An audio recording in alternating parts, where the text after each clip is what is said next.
Hello my dear learners, welcome back to my channel commerce Vanijya sessions. आपका एक बार फिर से स्वागत है और इस वीडियो के अंदर हम जीएसटी की सेकंड वीडियो को लेके आए हैं, जिसके अंदर हम सप्लाई अंडर जीएसटी क्या होता है, कंपोजिट और मिक्स सप्लाई में क्या फ़र्क है, levy and collection of GST किस पे लगता है, ईसीओ क्या है, कंपोजिशन लिवाई क्या है, इसके बारे में हम पढ़ेंगे।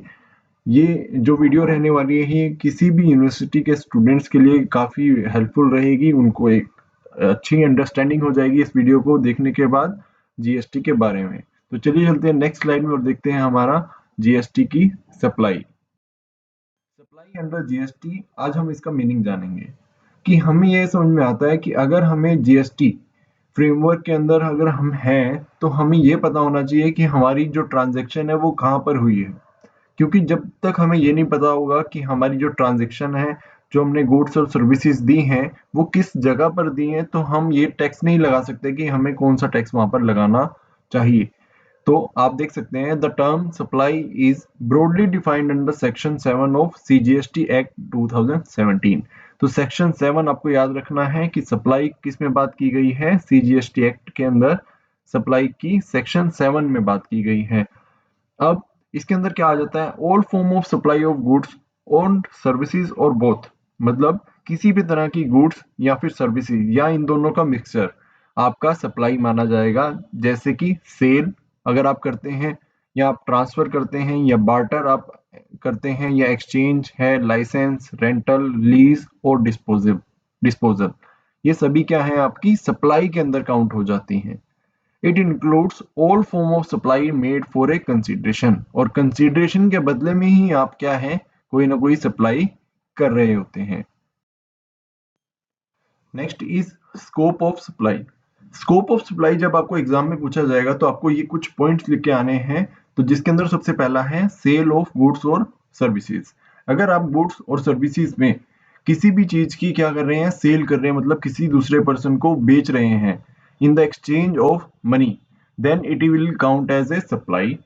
सेकंड पॉइंट है आपका ट्रांसफर ऑफ गुड्स और सर्विसेज, मतलब अगर आप ओनरशिप या फिर पोजेशन किसी गुड्स का या फिर सर्विसेज का किसी दूसरे पर्सन को दे रहे हो बिना किसी कंसिडरेशन के, मतलब कि आपने पैसों के बदले में नहीं दिया सामान, बस आपने ट्रांसफर कर दिया किसी दूसरे पर्सन को। और ये हम किस केस में करते हैं, जैसे कि हम गिफ्ट और फ्री सैंपल देते हैं किसी नेक्स्ट पर्सन को। फिर तीसरा पॉइंट है जो सप्लाई के अंदर काउंट होगा, वो है बार्टर और एक्सचेंज।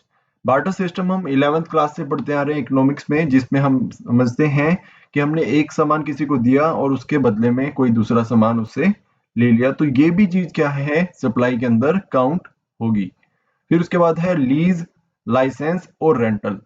अगर हम कोई भी तरह के गुड्स या सर्विसेज को लीज पे या लाइसेंस पे या रेंटल एग्रीमेंट्स पे किसी दूसरे पर्सन को देते हैं तो वो भी सप्लाई के अंदर काउंट होगा। और इंपोर्ट एंड एक्सपोर्ट, अगर हम इंडिया से या तो एक्सपोर्ट कर रहे हैं या फिर इंपोर्ट कर रहे हैं इंडिया के अंदर, तो वो भी क्या कंसीडर होगा, सप्लाई के अंदर काउंट होगा जीएसटी के अंदर। कंपोजिट एंड मिक्स सप्लाई, ये जो दो कैटेगरी बना रखी हैं जीएसटी के अंदर, ये काफी कंफ्यूजिंग हो जाती हैं कई बार, क्योंकि ये दोनों एक हिसाब से लगभग सेम है, बट एक छोटा सा डिफरेंस भी है दोनों के बीच में, जो आज हम इस वीडियो के अंदर क्लियर कर लेंगे।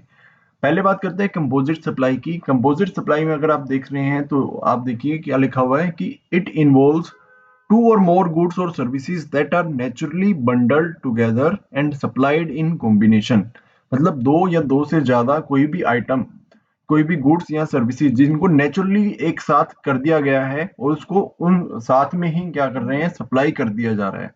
जैसे कि एक रेस्टोरेंट में फूड और ड्रिंक की बात की गई कि इन दोनों को मिला के ही ये दिया जाएगा, तो ये क्या माना जाएगा, कंपोजिट सप्लाई। और जो प्रिंसिपल सप्लाई इसमें दोनों में कौन सी आइटम होगी, जो आपकी मेन आइटम है, जैसे कि फूड यहाँ पर हम बात करें, ठीक है।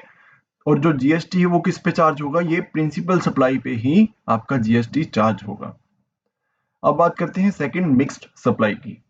अब देखो, जैसे हमने कंपोजिट में पढ़ा कि ये नेचुरली बंडल्ड है, मतलब इनको एक साथ ही ये दे रहे हैं या देना चाहते हैं। मिक्स सप्लाई में क्या है, दो या दो से ज्यादा इंडिविजुअल सप्लाईज हैं गुड्स और सर्विसेज की, पर वो नेचुरली बंडल्ड नहीं थे, उनको इन्होंने कर दिया एक साथ कि हम इन दोनों को एक साथ ही अब बेचेंगे, ठीक है। तो जो सप्लाई है वो एक सिंगल प्राइस पे मानी जाएगी। जैसे कि एक गिफ्ट हैम्पर है, चॉकलेट, टॉयज और कॉस्मेटिक का एक मिक्स्ड सप्लाई कहलाया जाएगा। ठीक है। और जो रेट है जीएसटी का वो डिपेंड करेगा कि हाईएस्ट टैक्स रेट एप्लीकेबल हो रहा है किस आइटम पे। ठीक है। तो इस तरीके से ये क्या है आपकी मिक्स्ड सप्लाई। आपको 2 पॉइंट याद रखने हैं, कंपोजिट में नेचुरली बंडल्ड किया जाता है और मिक्स्ड में ये नेचुरली बंडल्ड नहीं किया जाता, बट बिकते क्या है, दोनों एक साथ ही बेचे जाते हैं या सप्लाई की जाती है दोनों एक साथ। फिर उसके बाद है levy and collection under GST. जो लिवाई और कलेक्शन है ये किसके द्वारा मैनेज किया जाता है? Tax authorities as per the provision of CGST and SGST act. ठीक है। तो ये दोनों जो एक्ट हमारे बना रखे हैं इसके तहत ही हम इसकी जीएसटी की कलेक्शन भी करते हैं और यही इस पे लगाते भी हैं कि कितना टैक्स लगना चाहिए। तो जो जीएसटी रेट स्ट्रक्चर है वो कितना है? 0, 5, 12, 18 एंड 28।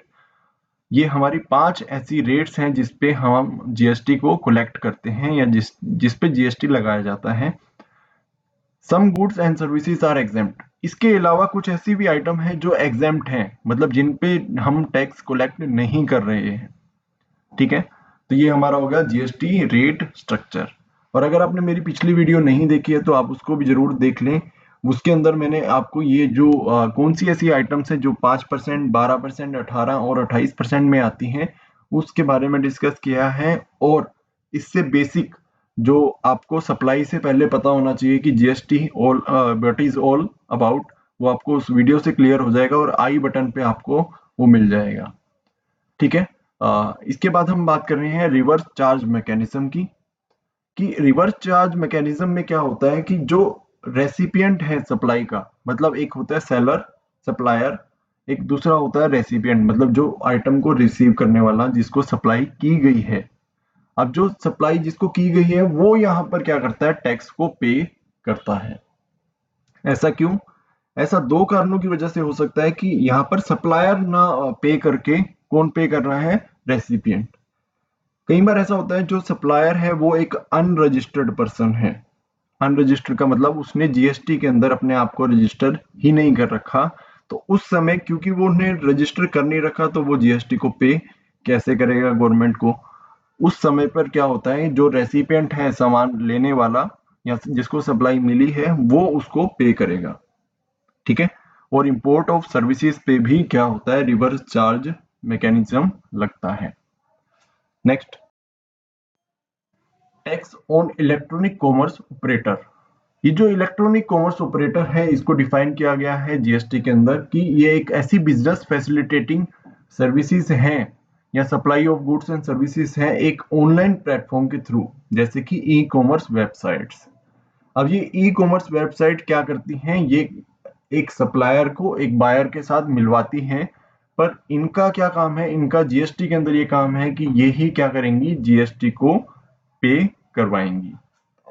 की पॉइंट्स जो लिख रखे हैं उसके अंदर आप देख सकते हैं कि ECO must collect GST on supply of goods and services made through its platform, even if the supplier is unregistered। अगर सप्लायर अनरजिस्टर्ड है तब भी ये जो ECO है यही क्या करेंगे? जो जीएसटी है उसको पे करेंगे। The ECO is required to comply with the provision such as TCS, where they collect a certain amount of transaction value as tax and remit it to government। ठीक है। जहां पर भी टीसीएस को लगाना चाहिए, मतलब टैक्स कलेक्टेड एट सोर्स, वहां पर ये उसको लगाएंगे और बाकी की जो अमाउंट है वो सभी गवर्नमेंट को पे कर देंगे। नेक्स्ट है जो आइटम्स एग्जाम्प्ट है जीएसटी के अंदर से हम देख सकते हैं। पहला एग्जांपल है हेल्थ केयर सर्विसेज, दूसरा है एजुकेशनल सर्विसेज, तीसरा है एग्रीकल्चर प्रोडक्ट। इन सभी पे क्या है? जीएसटी अभी एग्जाम्प्ट है। ऐसा भी हो सकता है कि जीएसटी काउंसिल को लगे कि इस पे टैक्स लगाना है तो वो बाद में इस पे चेंजेस कर सकते हैं। फिर उसके बाद है हमारा कॉम्पोजिशन लिवाई। कॉम्पोजिशन स्कीम एक ऐसी स्कीम होती है जो स्मॉल टैक्स पेयर होते हैं उनके लिए बनाई गई है। अब स्मॉल टैक्स पेयर का मतलब क्या है? कि जो लोग एक सर्टेन वैल्यू से कम की टर्नओवर रखते हैं, मतलब जिनकी जो सेल है वो एक टर्नओवर होती है, मान लो 1.5 करोड़, उससे कम वो अगर सेल कर रहे हैं तो वो ये वाली स्कीम को लागू करवा सकते हैं। इसके अंदर क्या बेनिफिट उनको मिल जाता है कि ये जो स्कीम है ये उनको जो नॉर्मल टैक्स रेट देना है, सपोज किसी को 12% टैक्स पे करना होता है, वो 12% ना करके उसको कम रेट पे टैक्स को पे करेगा इस स्कीम को लेने के बाद। और कौन लोग इसको ले सकते हैं? स्मॉल टैक्स पेयर, मतलब जिनका काम ही छोटे लेवल पे है। अगर हम गुड्स की बात करें तो टर्नओवर अगर आपका अप टू 1.5 करोड़ है तो आप इस स्कीम को ले सकते हो। अगर आप सर्विसेज में 50 लाख तक की सर्विसेज प्रोवाइड कर रहे हो, मतलब यहाँ दे रहे हो आप एक साल के अंदर, तो आप इस स्कीम को ले सकते हो। अब इस स्कीम के लिए कुछ एलिजिबिलिटी है कि आपको एक स्मॉल बिजनेसमैन होना चाहिए, इसीलिए आप इसको ऑप्ट कर सकते हो कंपोजिशन स्कीम को। इसके अंदर आपको और क्या बेनिफिट मिलता है कि एक सिंप्लीफाइड कंप्लायंस है, मतलब आपको जो रिटर्न भरनी होती है वो काफी कम भरनी होती है और एक सिंप्लीफाइड वे है आपको रिकॉर्ड्स को मेंटेन करने के लिए। तीसरा, जो टैक्स रेट है वो आपकी लो होती है, इसी वजह से लोग इसको ऑप्ट करते हैं कंपोजिशन स्कीम को। जैसे एग्जांपल में भी दे रखा है आपको समझाने के लिए, अगर कोई मैन्युफैक्चरर है तो उसको 1% टैक्स रेट देना होगा यहाँ पर, और जो अगर कोई रेस्टोरेंट बिजनेस ओनर है उसको 5% यहाँ पर टैक्स को देना होता है अपनी टर्नओवर पर। एक इसमें इंपॉर्टेंट पॉइंट है जो आपको याद रखना है कि however taxpayer under the composition scheme can not collect GST from there customer, कि अगर आपको इस स्कीम में ऑप्ट करना है तो आपको अपने कस्टमर से जीएसटी को कलेक्ट नहीं करना होगा और ना ही आप इनपुट टैक्स क्रेडिट को क्लेम कर सकते हैं इस स्कीम के अंदर। Thank you so much for watching. अगर आपने इससे पहली वाली वीडियो नहीं देखी है तो जरूर उसको भी देखें, क्योंकि उससे आपको एक बेसिक अंडरस्टैंडिंग आ जाएगी जीएसटी की, तभी आपको ये वीडियो ज़्यादा हेल्पफुल रहेगी। और मैंने आपके लिए एक प्लेलिस्ट बना दी है जीएसटी की, जो आप मेरे चैनल पे देख सकते हैं। अगर आपने चैनल को अभी तक सब्सक्राइब नहीं किया है तो उसको जरूर सब्सक्राइब करें, और इस वीडियो को अगर आपको पसंद आया है तो इसको जरूर लाइक करके जाएं। Thank you so much for watching.